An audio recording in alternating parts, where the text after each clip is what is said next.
우리는 모두 누군가의 아들과 딸로 태어나서 누군가의 아들과 딸로 일생을 살아갑니다. 물론 성인이 되면 그때부터는 독립을 해서 이제 누구누구의 자식이라고 하기보다는 자기 이름을 걸고 인생을 살아가지요. 그러나 자기 이름을 걸고 인생을 산다 할지라도 평생 우리의 마음속에는 누구누구의 아들, 누구누구의 자식이라고 하는 그 생각을 우리가 갖고 살아갈 수밖에 없습니다.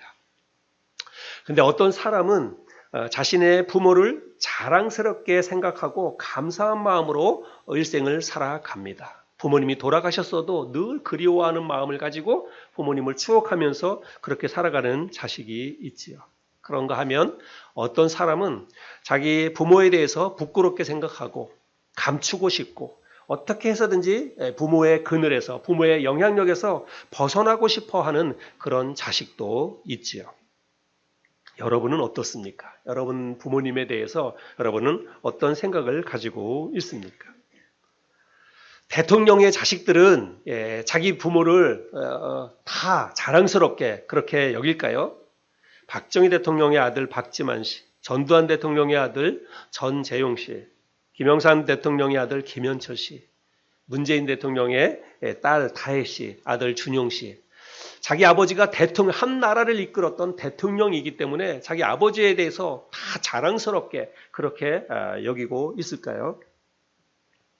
대통령의 아들로 딸로 산다는 것은 참 힘들고 어려운 일이다라고 생각을 합니다. 왜냐하면 책임과 의무감이 뒤따르기 때문이죠. 또 다른 사람들의 이목 때문에 아마도 어쩌면 평생 자유롭지 못한 그런 삶을 살아갈지도 모릅니다.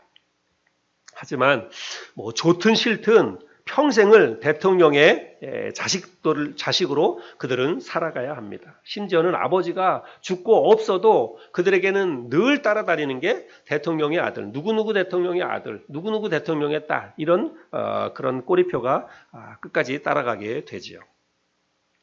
링컨 대통령의 아들이 쓴 글이라고 알려진 짧은 글을 제가 한번 읽어보겠습니다.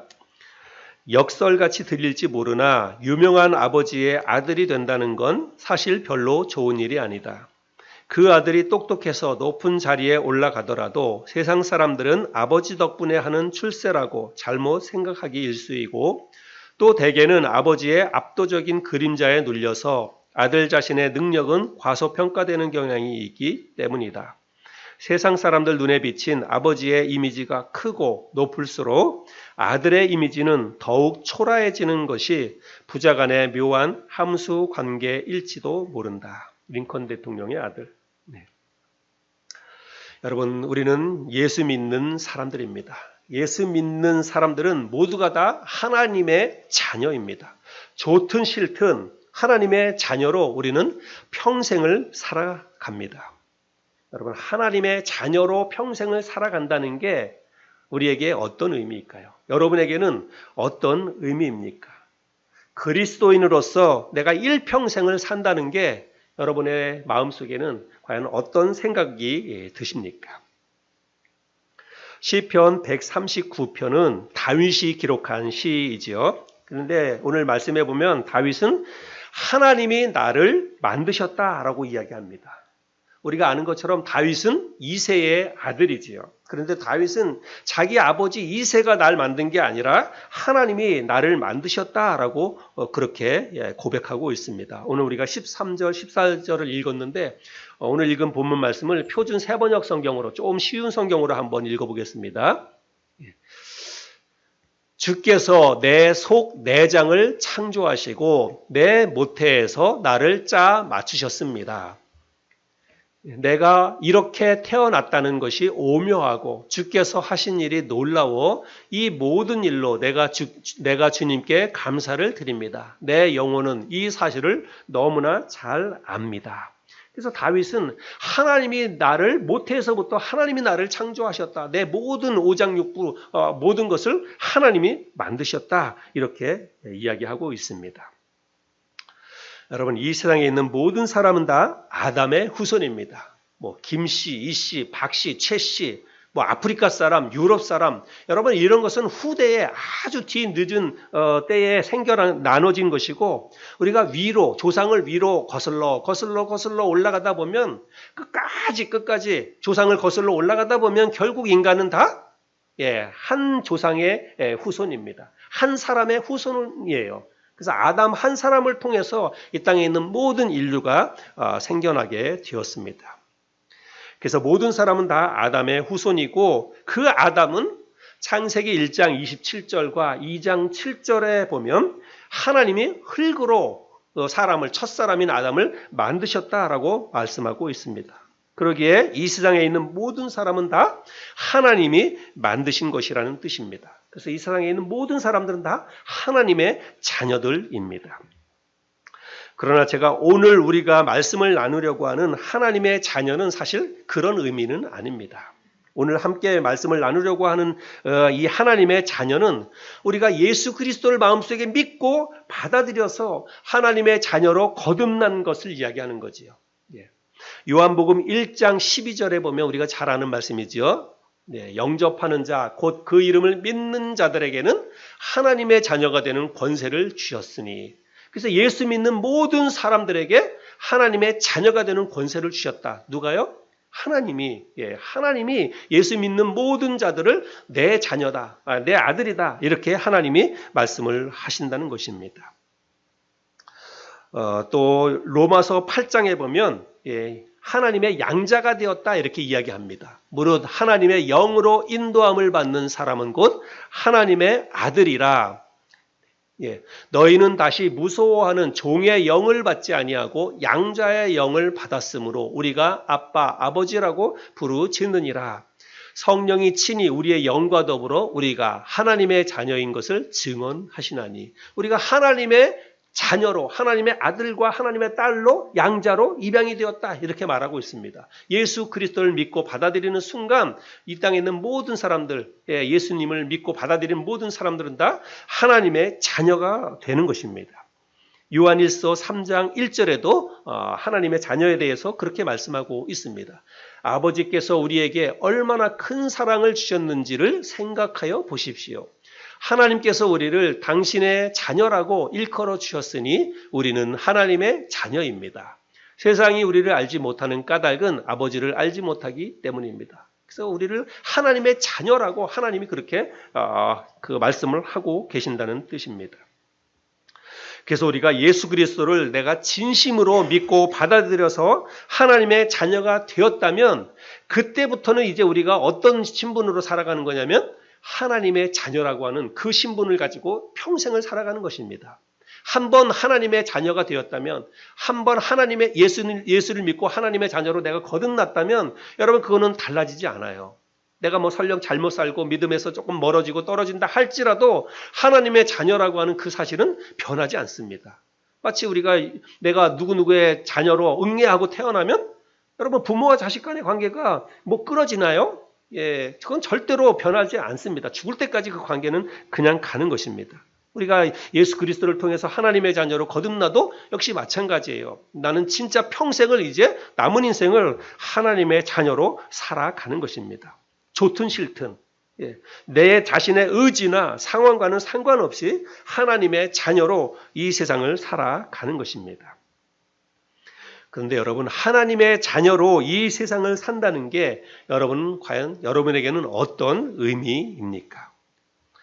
우리가 이것에 대해서 답을 하기 전에 오늘 본문 말씀을 통해서 다윗의 대답을 한번 좀 먼저 살펴보기를 원합니다. 다윗은 내 자신을 하나님이 나를 만드셨다. 나는 하나님이 나를 만드셨다라고 하는 것을 알고 있고 자신의 모든 것을 하나님이 지켜보신다라고 고백하고 있습니다. 하나님이 나를 만드셨고 하나님이 나의 모든 삶의 모든 순간순간 나의 일거수일투족을 하나님이 다 지켜보신다. 그렇게 이야기하고 있습니다. 오늘 우리가 이제 13절, 14절만 읽었지만 먼저 1절부터 4절까지를 한번 볼까요? 시편 139편 1절부터 4절까지 우리 자매님 한번 좀 읽어주시면 감사하겠습니다. 1절부터 4절입니다. 여호와여, 주께서 나를 살펴보셨으므로 나를 아시나이다.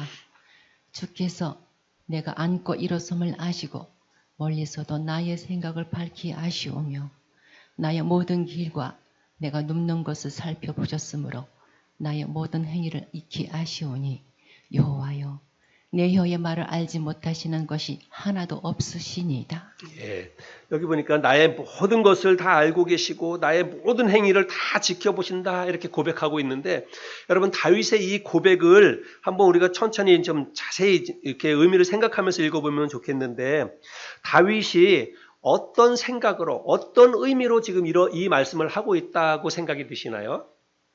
하나님이 나의 모든 것을 다 알고 계시고 내 생각도 내 마음도 내 계획도 하나님이 다 알고 계시고 그리고 내가 하는 모든 것을 하나님이 지금 다 지켜보신다 이렇게 이야기하고 있는데 여러분 다윗이 지금 어떤 의미로 어떤 생각으로 이 말씀을 하고 있는 것처럼 여러분 느껴지나요?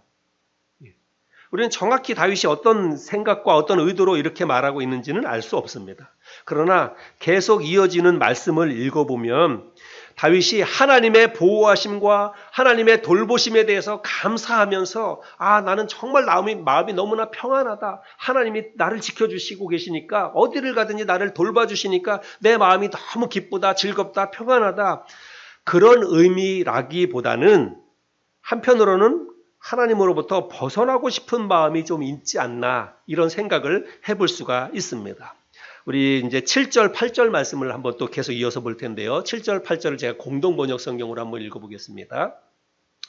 당신 생각을 벗어나 어디로 가리이까? 당신 앞을 떠나 어디로 도망치리이까? 하늘에 올라가도 거기에 계시고 지하에 가서 자리 깔고 누워도 거기에도 계시며 여러분 다윗이 지금 하나님이 나를 지켜보고 계시고 나를 다 알고 계신다라고 하는 이 말씀 속에 여러분 정말 마음이 평안하고 하나님 앞에 감사하고 이런 마음보다는 하나님으로부터 벗어나고 싶은 도망가 보고 싶은 하나님의 눈을 피해서 한번 살아보고 싶은 여러분 그런 어떤 뉘앙스가 있지 않습니까? 그런 어떤 그 다윗의 마음을 우리가 읽어볼 수 있습니다. 여기 스올이라고 하는 것은 하늘과 반대되는 그런 개념이고 땅속 깊은 곳, 아주 저 깊은 곳, 아무도 사람의 눈이 미치지 못하는 그런 깊은 곳을 이야기하고 있는데 내가 그곳에 내려가도 하나님은 거기에서도 하나님은 나를 보고 계신다. 하나님의 낯을 피할 곳이 없다. 다윗이 지금 그렇게 이야기를 하고 있습니다. 제가 이 말씀을 읽고 묵상하는데 갑자기 또 유행가 가사가 또 생각이 났어요. 제가 뭐 유행가를 많이 좋아하고 그런 건 아닌데 그래도 뭐 이제 그렇게 라디오라든지 텔레비전에서 듣고 그랬으니까 어떤 유행가가 생각이 났냐면 벗어나고 싶어. 이런 유행가가 생각이 났어요. 옛날에 지쳐버린 내 영혼 조금씩이라도 벗어나고파 그대에게서 벗어나고파. 이런 뭐 윤신혜인가 그 가사 그 노래 부른 가사가 있는데 벗어나고파 그대에게서 벗어나고파 이렇게 불렀던 그 노래가 생각이 났습니다. 어쩌면 다윗은 하나님으로부터 벗어나고 싶은 마음이 있었을지도 모릅니다. 우리가 다윗이 고백했던 이 7절, 8절 말씀을 통해서 그런 것을 읽어볼 수 있죠. 그런데 저는요, 이 구절을 읽으면서요, 솔직히 너무 마음에 공감이 됐어요. 마음이 공감이 되고, 내 마음도 이런데? 이런 마음이 들고 위안이 되기도 하고 그랬습니다. 물론 그럴 수 없다는 것도 알고 또 그러면 안 된다는 것도 잘 알면서 가끔 하나님의 손에서 벗어나서 하나님의 눈을 좀 피해서 한번 살아보고 싶다 이런 생각이 저 마음속에 좀 있습니다. 여러분 그런 마음 없죠? 여러분은 그런 마음 없으리라고 생각이 됩니다. 나만 조금 좀 타락한 목사라서 그런 생각이 드는지 모르는데 하여간 그런 생각이 들 때가 있어요. 근데 그렇다고 해서 그냥 내가 벗어나서 나쁜 짓을 하거나 죄를 짓거나 방탕하게 한번 살아보고 싶다. 그런 생각은 아닙니다. 그런 생각은 아닌데, 얽매이지 않고 자유롭게 그냥 내 마음대로 편하게 한번 살아보고 싶다. 그런 생각이 불쑥 들 때가 있습니다. 제가 10대 후반에 예수님을 믿었거든요. 10대 후반에 예수님을 믿고 지금까지 지금까지 하나님의 자녀로 줄곧 살아왔습니다. 물론 제가 10대 후반부터 지금까지 하나님의 자녀로 살아왔다고 해서 늘 거룩하게, 늘 경건하게 정말 그렇게 살아왔다는 건 아니에요. 근데 그럼에도 불구하고 그냥 적어도 그냥 늘 하나님 말씀 속에서 살아야지. 하나님 앞에 부끄러움 없게 살아야지. 그런 마음을 가지고 지금까지 계속 살아왔어요. 아마 여러분도 그러리라고 생각이 됩니다. 어쩌면 여기 계시는 분들은 분 가운데는 저보다 훨씬 더 오랫동안 신앙생활하고 오랫동안 하나님의 자녀로 살아오고 또 더 신실하게 더 정말 믿음으로 일평생을 그렇게 살아온 분도 여기 분명히 계시리라고 생각이 됩니다. 그런데 진짜 내가 평생을 하나님의 자녀로 산다는 게 그리스도인의 신분을 가지고 신앙으로 내가 평생을 산다는 게 여러분 마음속에 어떤 의미일까요?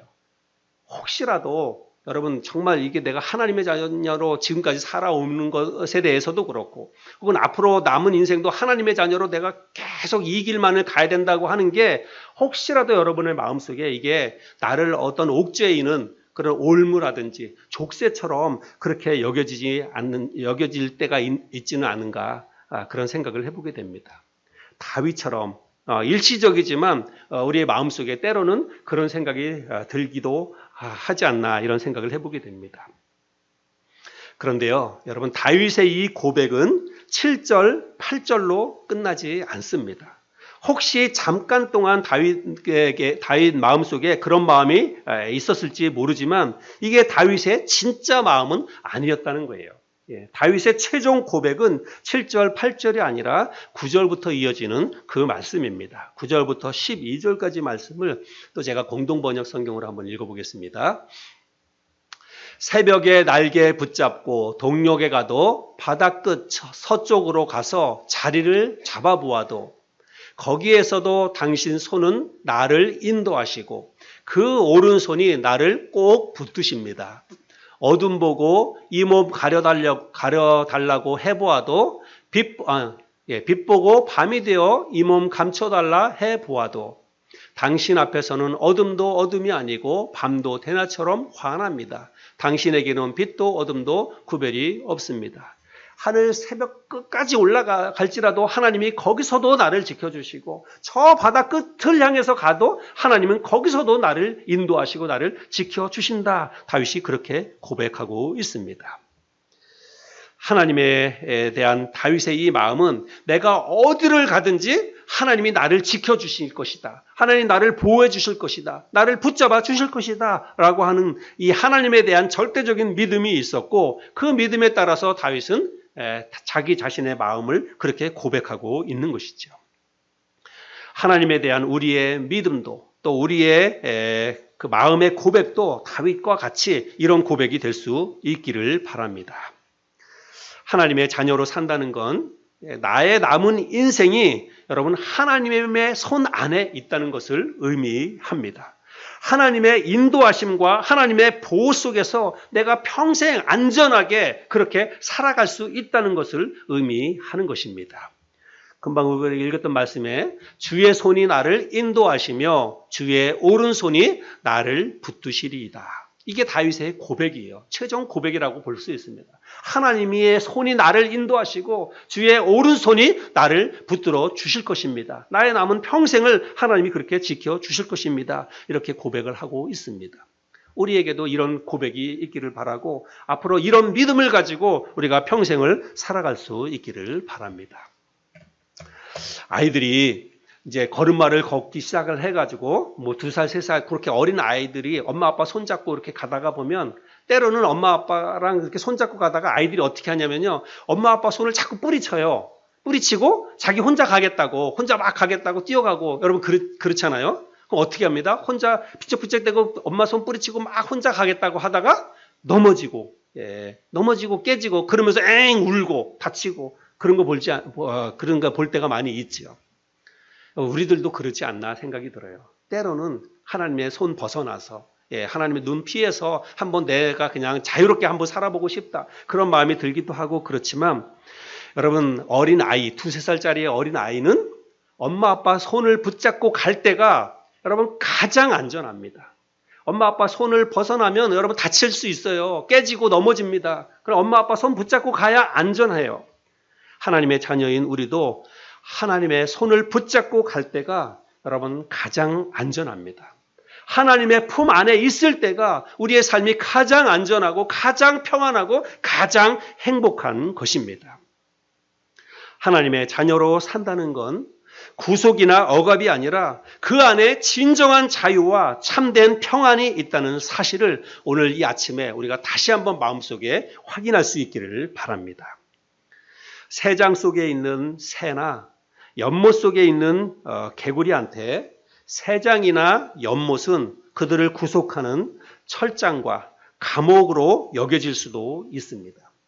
그러나 여러분, 새장을 벗어나는 순간 그 작은 새는 그냥 광활한 이 세상에서 자기 마음대로 한번 날아다니면서 마음대로 살 것 같지만 그렇지 않아요.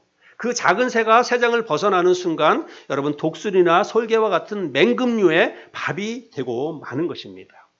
개구리 역시 그 연못 평화롭고 그렇고 개구리의 입장에서는 이 작은 연못에서 벗어나서 한번 넓은 세상에서 살아보고 싶다 이런 생각을 가질 수도 있지만 그 개구리가 그 연못을 벗어나는 순간 여러분 뱀이나 쪽제비의 먹이가 될 수 있다는 사실입니다. 하나님의 자녀로 그리스도인으로서 이 세상을 사는 것을 여러분 구속이나 억압으로 여기지 않기를 바랍니다. 하나님의 자녀로 산다는 것은 그 안에 참된 자유와 평강이 있습니다. 그래서 너무나 감사하고 너무나 영광스러운 일입니다. 왜 이게 너무나 감사하고 왜 너무나 영광스러운 일이냐면 여러분 이거는 아무나 누릴 수 있는 그런 은혜와 축복이 아니기 때문에 그래요. 오직 하나님의 자녀들만 누릴 수 있는 영광이고 축복입니다. 육신의 부모는 보호와 돌봄에 한계가 있지요. 아무리 자기 자식이 사랑스럽고 또 자기 자식에게 온 마음을 다 쏟아준다 할지라도 여러분 능력이 미치지 못해서 자식이 원하는 것을 해주지 못할 때가 있습니다. 자식을 보호해주고 자식을 끝까지 돌봐주지 못하는 거예요. 부모에게는 그 능력이 한계가 있기 때문에. 그러나 우리 하나님 아버지의 보호와 돌보심은 한계가 없습니다. 여러분 내가 어디에 있든지 하나님은 그곳에 나와 함께 하십니다. 내가 어디에서 무엇을 하든지 하나님은 그 일 속에서 나를 지켜주시고 나와 함께 그 일을 이루어 가시는 분이십니다. 이런 은혜와 축복을 여러분 아무나 누릴 수 있는 게 아니잖아요. 오직 예수 그리스도를 믿고 받아들인 그 사람들에게만 하나님의 눈길이 머무는 거예요. 하나님의 도우심의 손길이 그들에게만 임하게 되는 것입니다. 최근 유엔이 발표한 세계 인구 전망 보고서에 따르면 지금 전 세계 인구가 한 82억, 83억 가까이 된다고 합니다. 그 가운데 기독교 인구가 26억이라고 하는데 여긴 천주교가 포함된 거예요. 개신교만 따지면 한 8억에서 10억 정도가 된다고 합니다. 우리나라에도 기독교 인구가 한 1,000만 명 정도 된다 이렇게 이야기를 하는데 이거는 뭐 최대치로 많이 잡았을 때 아마 그렇지 않을까 이런 생각이 듭니다. 대략 전 세계 인구 가운데에서 10%가 예수 믿는 사람들이다 이렇게 볼 수가 있습니다. 실제로 따지면 그보다는 훨씬 적을 거라 이런 생각이 들어요. 여러분 전 세계 인구 가운데 그리고 대한민국 5천만 인구 가운데 여러분 내가 그 10% 안에 들었다는 것입니다. 내가 이 세상에 그 수없이 많은 사람들 가운데 하나님의 자녀로 내가 그 소수의 하나님의 자녀로 선택을 받았다는 사실이에요. 그리고 하나님의 돌보심과 평생 동안 내 남은 인생 동안 하나님이 내 인생을 책임지시고 나를 선한 길로 인도해 가시는 그런 놀라운 은혜와 축복을 받은 사람이라고 하는 것입니다. 여러분 이런 사실을 생각하면서 감사하고 또 하나님 앞에 또 감사할 수 있는 저와 여러분 될 수 있기를 바랍니다. 천지우주에 충만하신 전지하시고 전능하신 하나님이 우리의 아버지가 되어주셔서 나의 삶을 돌봐주신다는 것이 여러분 이게 얼마나 기쁘고 감사한 일입니까? 얼마나 우리의 마음을 든든하게 해주는 것입니까? 근데 여러분 신앙생활도 또 하나님의 자녀로 산다는 것도 여러분 생각하기에 나름이에요. 생각하기에 따라서 달라질 수 있다는 것입니다. 이 컵이 있는데 여러분 눈에는 안 보이겠지만 어떤 사람이 이 컵에 담긴 물을 보고 여러분 그렇게 생각할 수 있잖아요. 야, 아직도 이만큼이나 남았네? 그런데 똑같은 물을 보면서도 아이고 벌써 이만큼 먹고 요거밖에 안 남았네? 이렇게 생각할 수 있습니다. 똑같은 것을 보고도. 하나님의 자녀로 사는 거에 대해서도 그렇다는 것입니다. 하나님의 자녀로 사는 거에 대해서 어떤 사람들은 주일날마다 뭐 가족하고 나가서 뭐 어디 그 여행도 가고 싶고 등산도 가고 싶고 내가 뭐 취미생활도 하고 싶은데 뭐 그럴 수 없잖아요. 주일날 나와서 예배 드려야 되고 그리고 어쩌다 한 번이 아니라 평생을 그렇게 살아야 돼요. 우리는 평생 주일날 하나님 앞에 나와서 예배드리고 또 뭐 세상 사람들이 원하는 그런 어떤 자유로운 그런 삶에 대해서는 많은 제약이 있을 수 있습니다. 그런데 그런 거를 생각할 때 정말 예수 믿는 게 너무 답답하다. 혹은 내가 남은 인생을 평생 살아가는데 이렇게 억압되는 삶을 살아야 되나? 이런 거에 그렇게 생각할지 모릅니다. 그러나 여러분 우리가 생각을 바꿔서 오늘 나눈 말씀처럼 이게 정말 내 삶을 구속하거나 자유를 억압하는 것이 아니라 내가 그리스도 안에 있기 때문에 내 삶을 지켜나가는 거예요. 우리의 가정을 지켜나가고 내 자신을 지켜나가는 것입니다. 그리스도 안에 하나님의 이 보호하심 안에 있기 때문에 죄악된 세상으로부터 내 자신을 보호하고 내 마음을 보호하고 그리고 내 영혼을 보호하고 그렇게 내가 그리스도 안에서 평강의 삶을 살아갈 수 있다는 사실입니다. 하나님의 자녀로 사는 것을 자유로운 삶을 억압하는 올무와 족쇄로 여기지 않고 나를 지켜주는 든든한 울타리와 보호막으로 여길 수 있는 저와 여러분이 될 수 있기를 바랍니다. 평생 내 남은 인생 속에서 정말 하나님의 돌보심을 확신하고 하나님께서 나와 함께 하신다는 그 하나님의 인도하심을 마음속에서 확신하면서 늘 감사하고 그래서 늘 하나님 앞에 영광을 돌리는 하나님의 자녀로서 자부심을 가지고 또 당당하게 그렇게 이 세상을 살아가는 저와 여러분 모두가 될 수 있기를 바랍니다.